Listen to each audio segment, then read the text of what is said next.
masih ada yang belum jelas, bisa dilanjutkan dengan chat. Selanjutnya, setelah acara nanti selesai, diharapkan semua peserta untuk tidak meninggalkan tempat, karena akan kita dokumentasikan, kita foto untuk laporan pertanggungjawaban kita ke pemerintah daerah. Untuk itu, acara selanjutnya yaitu arahan dari Ibu Kepala Dinas Pendidikan pada beliau Ibu Irawati SE. Waktu dan kesempatan kami aturkan.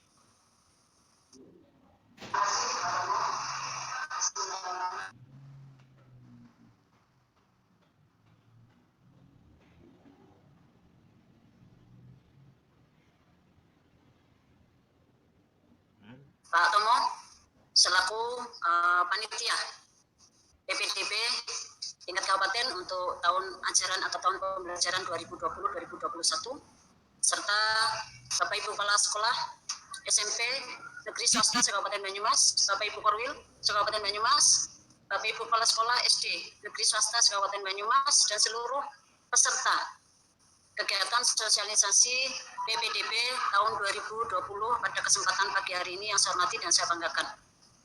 Alhamdulillahirrahmanirrahim, kita panjatkan puji syukur kehadirat Allah SWT, Tuhan Yang Maha Kuasa, atas limpahan rahmat hidayahnya.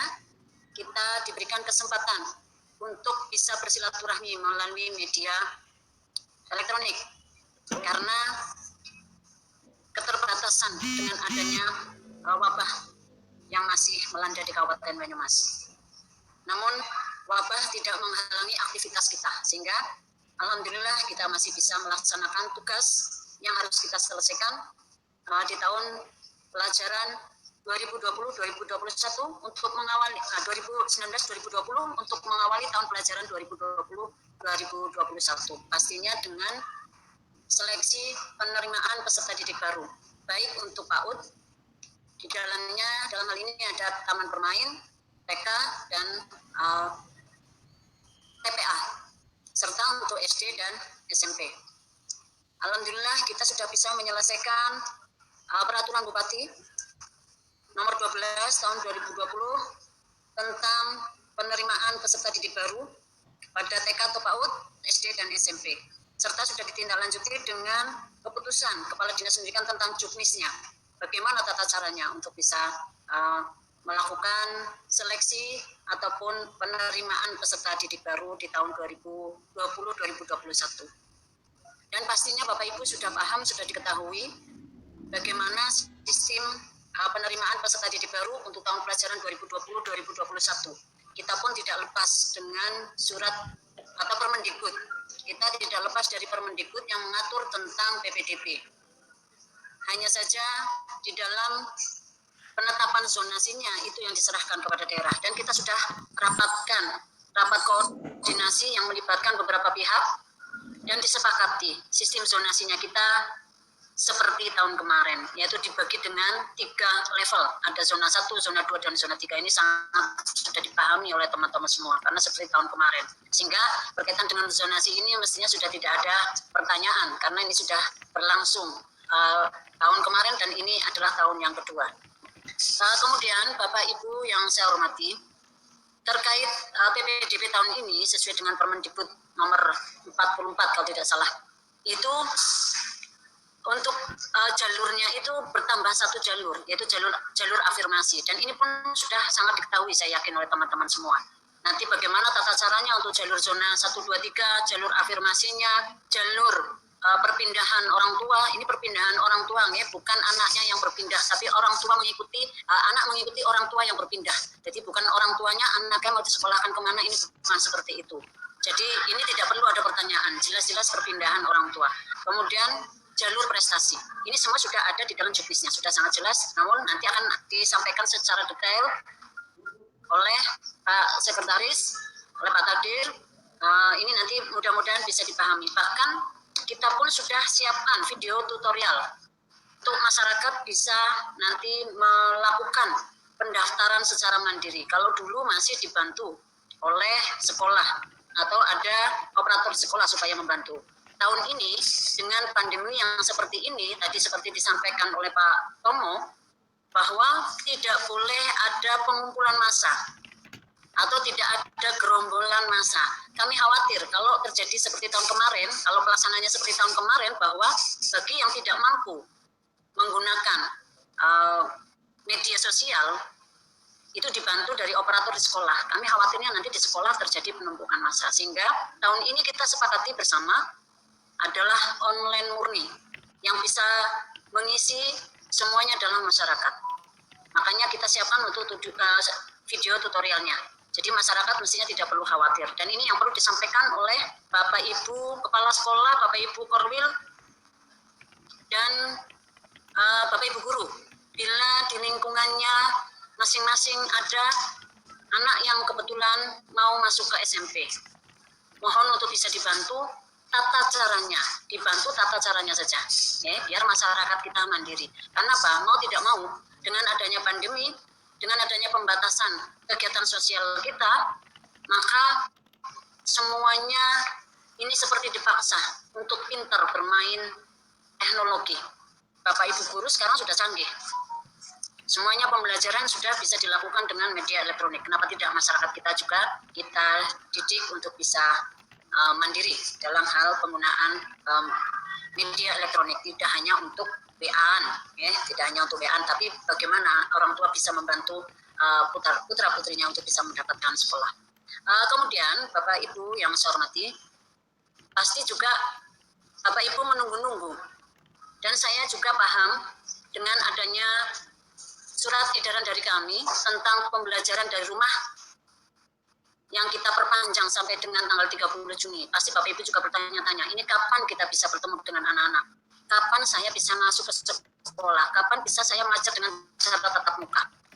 Saya paham, Bapak Ibu sudah rindu sekolah, Bapak Ibu sudah rindu anak-anak, anak-anak pun sudah rindu sekolah, rindu temannya, dan rindu dengan Bapak Ibu guru. Namun, karena kita sangat-sangat menyayangi anak-anak kita, dan sesuai dengan arahan instruksi dari Bapak Bupati selaku tim penanganan COVID Kabupaten atau gugus COVID Kabupaten, beliau meminta kita untuk bersabar dulu sampai situasi kondisi benar-benar aman. Kita belum bisa memastikan apakah tahun ajaran baru nanti anak-anak sudah bisa beraktivitas di sekolah, Bapak Ibu guru juga sudah bisa beraktivitas kembali bertemu dengan anak-anak. Ini yang belum bisa kita pastikan, Bapak Ibu, mohon maaf. Seperti beberapa kali saya sampaikan, kita Dinas Pendidikan akan menunggu instruksi dari gugus COVID Kabupaten atau rekomendasi dari gugus COVID Kabupaten kapan kita sudah bisa membuka sekolah. Demikian juga kami menunggu instruksi dari kementerian, karena tidak menutup kemungkinan apabila itu dibuka pasti akan ada kebijakan-kebijakan lain terkait dengan pola atau tata cara dalam kegiatan pembelajaran di sekolah. Sehingga saya berharap Bapak Ibu sabar. Kemudian ada pertanyaan, kenapa penerimaan peserta didik barunya kok tetap dilaksanakan, sementara pembelajarannya belum tentu akan dilaksanakan di tahun ajaran baru. Kita pun patuh, dan inilah adalah instruksi dari kementerian. Artinya dari kementerian itu tidak ada instruksi untuk menunda. Bahkan beredar isu, tahun pelajaran akan berubah menjadi Januari sampai dengan Desember. Ini pun belum ada kepastian. Sehingga kita tetap mengikuti kalender pendidikan yang sudah kita siapkan, bahwa PPDB harus tetap kita laksanakan. Demikian juga sudah ada kepastian sebetulnya dari kementerian untuk tahun pelajaran tetap tanggal 13 Juli. Tahun pelajarannya tidak berubah menjadi Januari seperti yang diisukan di banyak media sosial. Namun proses belajar mengajarnya ini yang belum tentu langsung bertatap muka di bulan Juli. Ini yang perlu saya tegaskan kepada teman-teman semua. Maka dari itu, anak-anak kita yang kelas 6 sudah dinyatakan lulus kemarin. Kalau tidak kita selenggarakan PPDB-nya untuk masuk SMP, maka anak-anak kita akan menjadi pengangguran. Dia tidak bisa dinyatakan sebagai peserta didik di dalam sebuah satuan pendidikan karena tidak terdaftar. Maka dari itu kita tetap melaksanakan kegiatan penerimaan peserta didik baru, dan hari ini kita selenggarakan sosialisasinya. Mudah-mudahan dari hasil sosialisasi hari ini nanti benar-benar sudah bisa dipahami oleh teman-teman semua, sehingga bisa menyebarluaskan kepada masyarakat di lingkungan masing-masing. Selanjutnya Bapak Ibu yang saya hormati, saya berpesan dan menitip kepada Bapak Ibu Korwil untuk bisa menetapkan sertifikat sebagai hasil prestasi anak-anak. Apakah ini termasuk yang penjenjangan diakui di dalam Juknis atau tidak? Jangan mempersepsikan sesuatu yang di luar Juknis, karena menurut saya Juknisnya sudah sangat jelas, sehingga ikuti saja di Juknis. Kalau ada warga masyarakat meminta pengesahan sertifikat, ikuti saja yang ada di dalam Juknis. Jangan dengan persepsi sendiri. Nanti persepsi sendiri kemudian bertanya lagi kepada kami. Karena menurut kami Juknisnya sudah sangat jelas. Dan tidak harus ada legalisasi. Cukup nanti yang aslinya saja diupload. Ini juga sudah cukup jelas, tidak perlu ada pertanyaan. Karena di sini tidak ada persyaratan legalisasi sertifikat sebagai bukti prestasi. Nah, kemudian untuk nilai juga ada tata cara penghitungannya. Ini monggo Bapak Ibu dari kepala sekolah maupun Korwil untuk bisa membantu masyarakat mungkin yang kurang paham dalam menghitung atau tata cara penghitungan untuk penilaian. Mungkin begitu Bapak Ibu yang saya hormati, yang bisa saya sampaikan. Nanti secara detailnya jelasnya akan disampaikan oleh Pak Takdir, dan sekaligus nanti juga akan ada tanya jawab. Tapi seperti tadi disampaikan oleh Pak Tomo, kami berharap karena ini media sosial, pertanyaan-pertanyaan itu kalau bisa jangan terlalu yang berkaitan dengan kebijakan di luar Juknis. Karena apapun kami tidak akan mentoleransi, tidak akan memberikan peluang apabila ada permohonan kebijakan di luar Juknis. Kami akan tetap patuh dengan Juknis yang sudah kita buat. Demikian Bapak Ibu yang saya hormati. Terima kasih atas perhatiannya dan mohon maaf bila ada yang kurang berkenan. Saya akhiri bila tahu hidayah. Wassalamualaikum warahmatullahi wabarakatuh. Waalaikumsalam warahmatullahi wabarakatuh. Demikian Bapak Ibu yang hormati, sambutan dan pengarahan dari Ibu Kepala Dinas. Mudah-mudahan apa yang disampaikan bisa ditaati dan untuk bisa dilaksanakan, terutama pesan-pesan untuk Korwil tadi, di mana untuk pemberian skor itu yang memberikan adalah dari Korwil atas nama Kepala Dinas Pendidikan. Kemudian berdoanya sudah ada di situ. Untuk pemberian piagam yang diakui itu adalah yang diselenggarakan oleh pemerintah atau dinas, sudah dijelaskan di lampiran Juknis. Kemudian diharapkan nanti Korwil dalam membuat penilaian itu jelas sesuai dengan permintaan daripada penilaian PPDB ini, yaitu kejuaraan, jenjang dan tidak berjenjang, kemudian tingkat, kemudian penyelenggaranya, agar nanti bisa membantu para orang tua atau calon siswa dalam mengisi data-data itu. Dan yang diharapkan tadi Bapak Ibu guru, terutama guru SD, ini bisa membantu tetangga atau murid-muridnya yang mengalami kesulitan ketika mau mendaftar. Karena dalam pendaftaran itu serba online, jadi bisa daftar atau bisa mendaftarkan diri melalui jaringan internet yang ada di manapun, bisa menggunakan HP, bisa menggunakan laptop atau yang lainnya. Pada beliau, Ibu Kepala Dinas, kami sampaikan terima kasih. Untuk waktu selanjutnya tentang PPDB akan disampaikan oleh Ketua Panitia PPDB Kabupaten Banyumas, beliau Bapak Komandan Staf Wiyoto SKMSI. Pada beliau waktu dan kesempatan kami silakan saja. Bismillahirrahmanirrahim. Assalamualaikum warahmatullahi wabarakatuh. Selamat siang, salam sejahtera untuk kita sekalian. Yang terhormat Ibu Kepala Dinas Pendidikan Kabupaten Banyumas, Ibu Irawati Sarjana Ekonomi, para pejabat di lingkungan Dinas Pendidikan Kabupaten Banyumas, Bapak Ibu Kepala Sekolah, guru, dan Korwil, Koordinator Wilayah Kecamatan Dinas Pendidikan Kabupaten Banyumas, dan semua saja yang live di kesempatan yang baik ini, yang saya hormati dan saya banggakan. Mohon izin Ibu Kepala Dinas, kami akan menyampaikan beberapa hal terkait dengan pelaksanaan PPDB online di Kabupaten Banyumas pada tahun ini.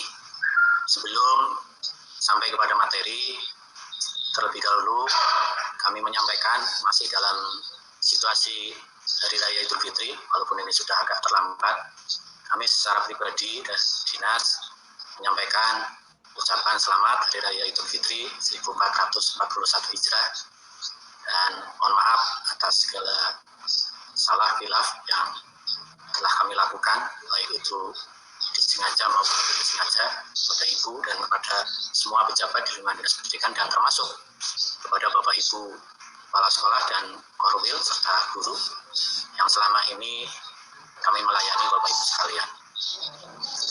Bapak Ibu sekalian yang saya hormati, sebelum juga sampai kepada materi, kami ingin mengingatkan kepada Bapak Ibu sekalian bahwa sesuai dengan surat edaran Bupati bahwa sejak tanggal 10 Juni 2020 semua ASN dan non-ASN sudah melaksanakan kegiatan new normal. Seperti tadi telah disinggung oleh Ibu Kepala Dinas. Oleh karenanya, tentu karena aturan yang ada di dalamnya sudah jelas mengatur, maka kami mengingatkan bahwa untuk pelaksanaan pembelajaran bagi siswa tetap dilaksanakan di rumah, namun Bapak Ibu sekalian wajib hadir di sekolah. Apalagi biasanya pada tahap-tahap awal ini ada pemeriksaan atau ada sidak dari pejabat yang berwenang. Oleh karena itu kami mohon agar kita keluarga besar Dinas Pendidikan tidak memunculkan berita yang negatif karena ada teman kita yang ternyata setelah didatangi di kantor atau sekolah tidak ada, mohon untuk bisa hadir seperti biasa. Sampai dengan karena hari ini adalah hari-hari ini kan hari-hari sudah tidak ada pembelajaran, ya paling tidak sampai nanti tanggal 18 ketika penerimaan rapor. Setelah itu kan ada libur, dan seperti tadi disampaikan oleh Ibu Kepala Dinas, kita akan masuk kembali, kita nunggu instruksi dari gugus tugas COVID-19 akan seperti apa kebijakannya ke depan. Baik, Bapak Ibu sekalian yang saya hormati, ada dua kegiatan besar di lingkungan Dinas Pendidikan, yaitu kegiatan di awal tahun ajaran dan kegiatan di akhir tahun ajaran. Di akhir tahun ajaran adalah evaluasi dan pembagian raport biasanya atau ijazah. Itu kita sudah ada yang melakukan dan ini sudah pada tahap akhir. Nah, kegiatan yang harus kita laksanakan yang hari ini kita sosialisasikan adalah kegiatan menjelang awal tahun ajaran baru, khususnya adalah penerimaan peserta didik baru. Sesuai dengan Permendikbud 44, tadi sudah telah disampaikan oleh Ibu Kepala Dinas, yang mengatur dengan jelas tentang penerimaan peserta didik baru, dan itu sudah ditindaklanjuti dengan Peraturan Bupati nomor 12 tahun 2020, dan juga dikonkretkan dengan Peraturan Kepala Dinas Kabupaten Dinas Pendidikan Kabupaten Banyumas nomor 422/280/2020 tentang petunjuk teknis penerimaan peserta didik baru baik di TK, SD, dan SMP tahun 2020-2021. Dari situlah maka perlu kita paham betul karena kita akan memberikan pelayanan kepada masyarakat sebaik mungkin. Apalagi di tengah-tengah situasi pandemi COVID-19 ini yang kita harus berhati-hati.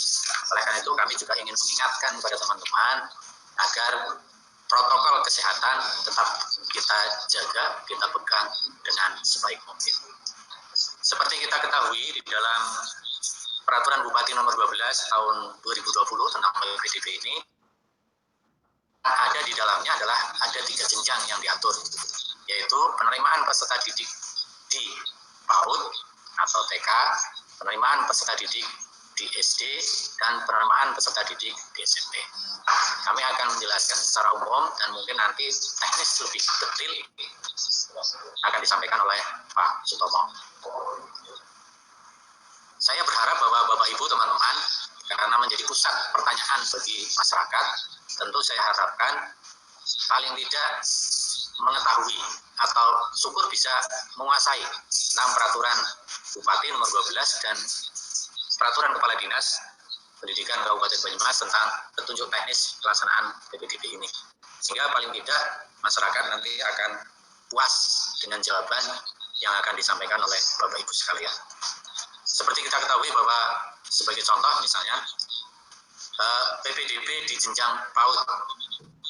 Di PAUD ada 2 kelompok, yaitu PAUD formal dan PAUD non formal, di mana aturannya juga berbeda.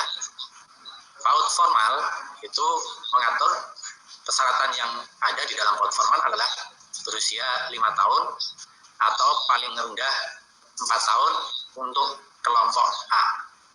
Sedangkan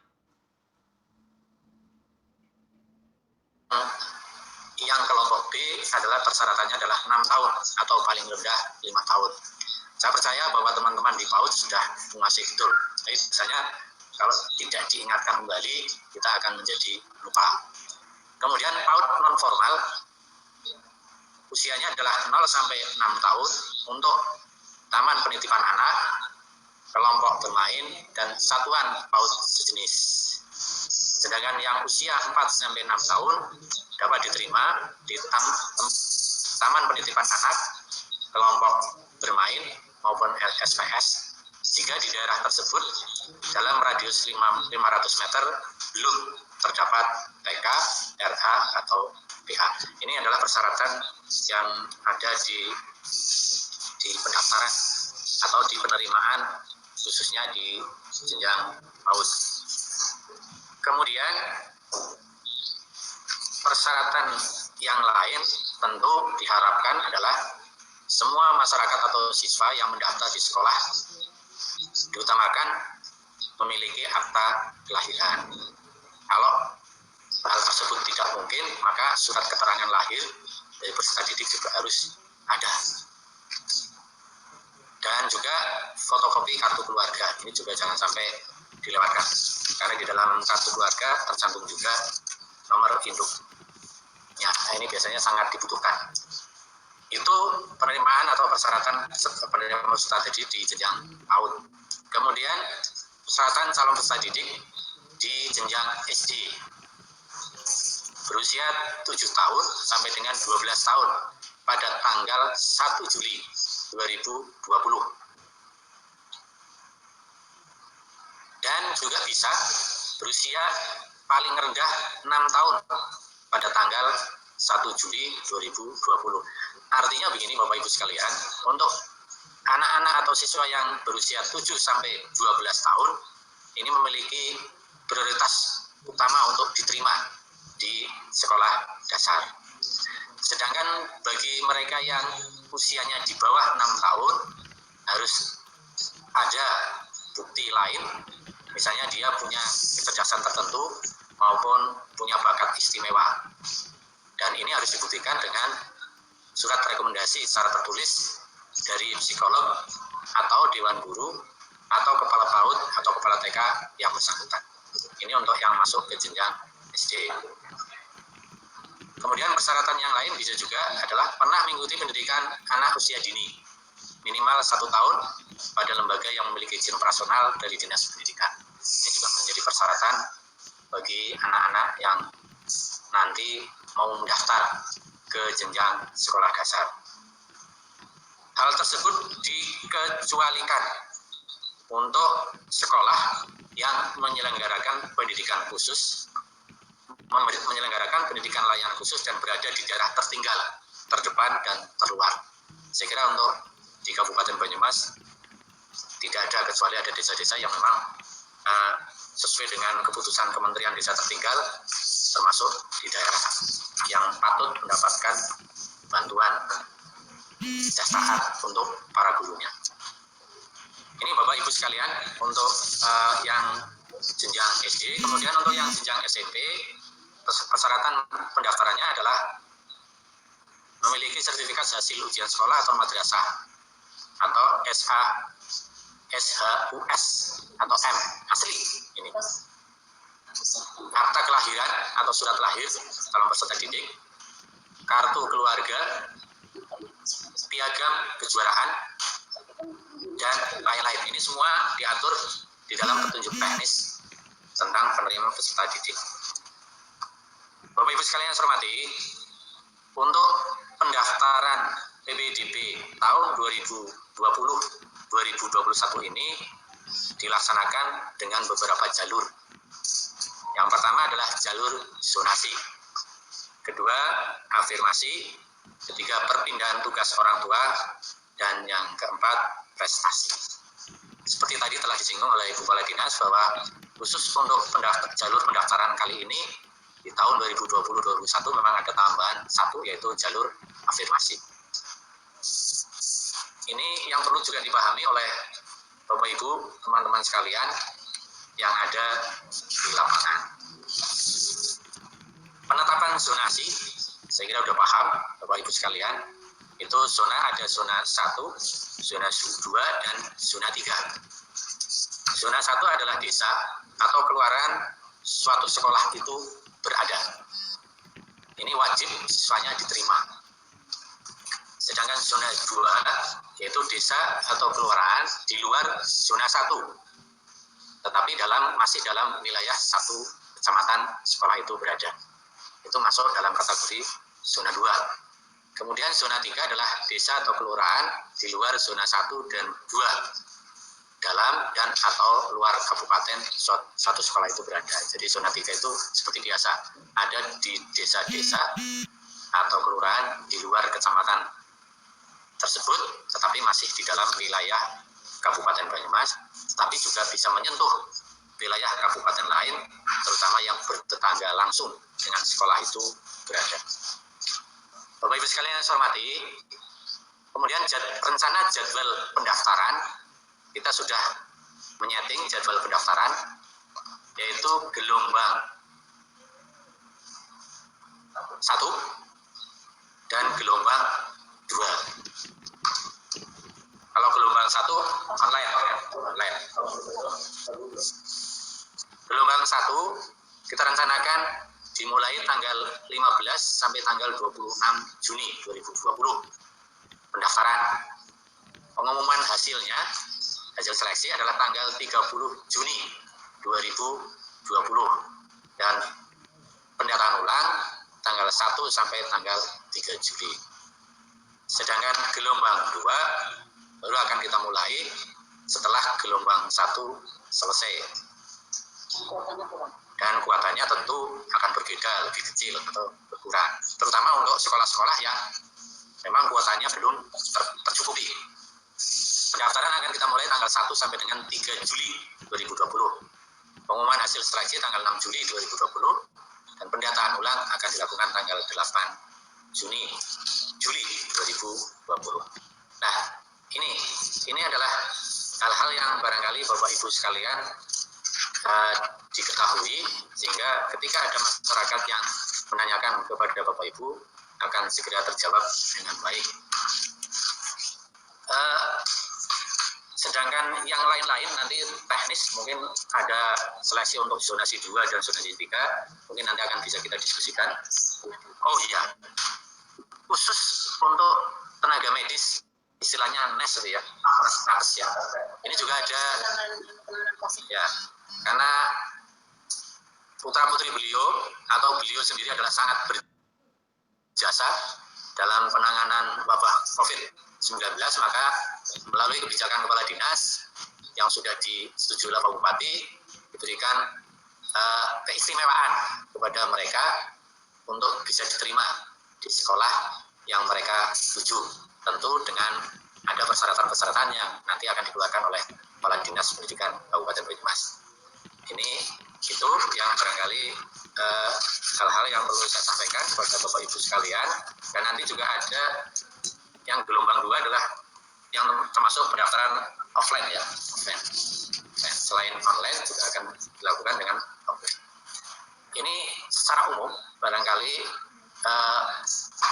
tentang PPDB tahun 2020-2021 ini yang wajib diketahui oleh Bapak Ibu sekalian, dan nanti Bapak Ibu sekalian bisa melihat di mekanisme pendaftaran. Jadi ada pra pendaftaran, calon peserta didik baru mendaftar melalui website Dinas Pendidikan Kabupaten Banyumas pada akun ya HTTP. Nanti bisa kita share ke Bapak Ibu sekalian, sehingga Bapak Ibu sekalian bisa segera melaksanakan, mempersiapkan diri, karena situasinya memang situasi tidak boleh berkumpul. Maka sesuai dengan arahan dari Kepala Dinas tadi, maka tolong hal tersebut bisa dilaksanakan dengan sebaik-baiknya, sehingga kesehatan anak, keselamatan anak adalah kita utamakan dalam rangka memperlancar proses penerimaan peserta didik ini.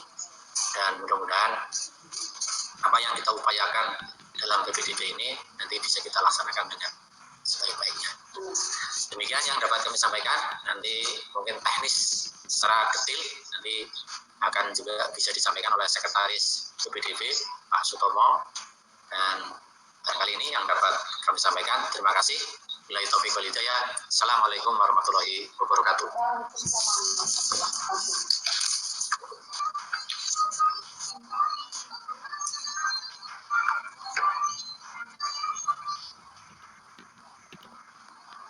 Bapak Ibu yang saya hormati, demikian penyampaian tentang PPDB dari ketiga jalur, yaitu dari ketiga jenjang, yaitu dari PAUD, SD dan SMP. Saya hanya akan menambah sedikit atau menggarisbawahi yang pertanyaan-pertanyaan yang banyak diajukan oleh para calon orang tua wali murid untuk baik tingkat dari PAUD maupun SD dan SMP. Untuk PAUD tadi sudah jelas disampaikan oleh Pak Kadir. Ada dua, yaitu PAUD formal dan non formal. Nah, diharapkan nanti untuk yang PAUD non formal tadi sudah dijelaskan, ketika di dekat PAUD itu ada TK, ya jangan menerima yang usia TK, jadi usia 4 sampai 6 tahun. Jadi PAUD itu ya yang 0 sampai 4, meskipun diperbolehkan. Tapi ketika di dekatnya ada sekolah TK, ya diharapkan ini saling kerjasama untuk PAUD yang menangani yang usia 0 sampai 4, kemudian untuk TK-nya yang 4 sampai 6 tahun atau sampai 7 tahun.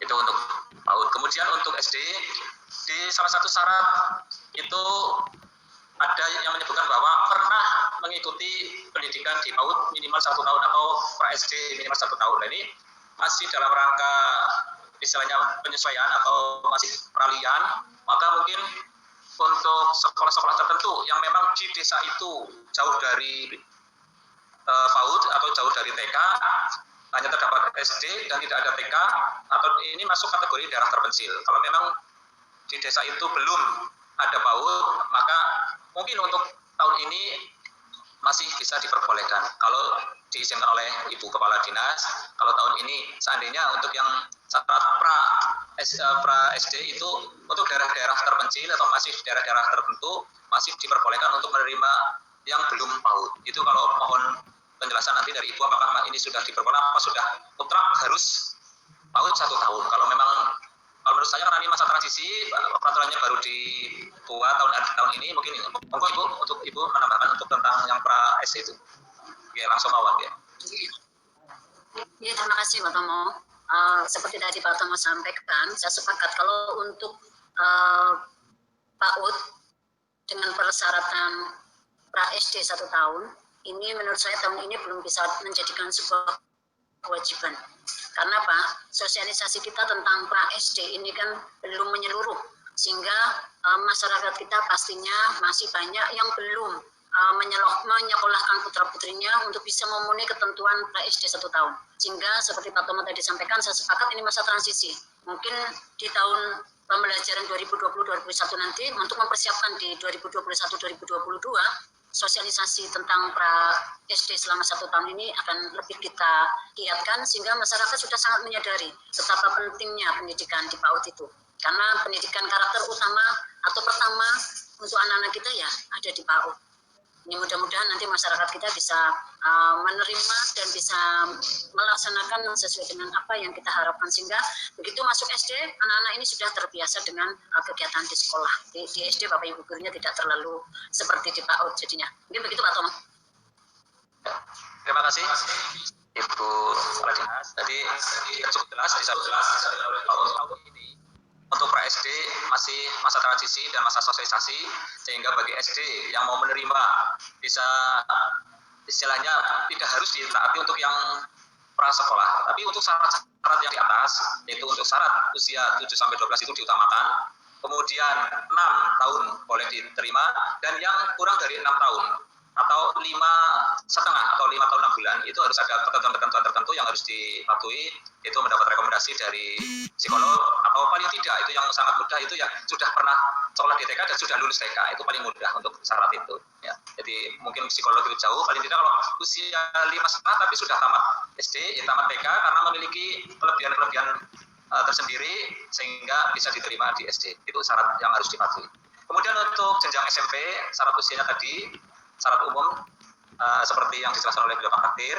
Kemudian syarat-syarat pendaftarannya itu juga sudah disampaikan di situ, bahwa untuk kali ini, tahun ini, pendaftaran SMP itu ada tambah satu jalur, yaitu jalur afirmasi, diperuntukkan bagi anak yang kurang mampu. Yang pertama, saya akan mengulas lagi zonasi.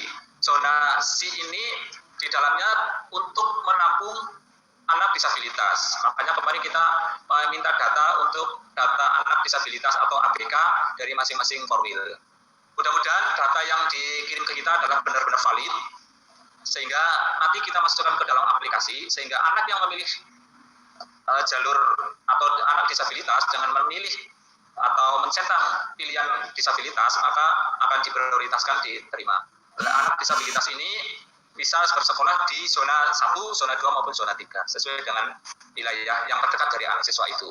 Itu untuk yang disabilitas. Kemudian untuk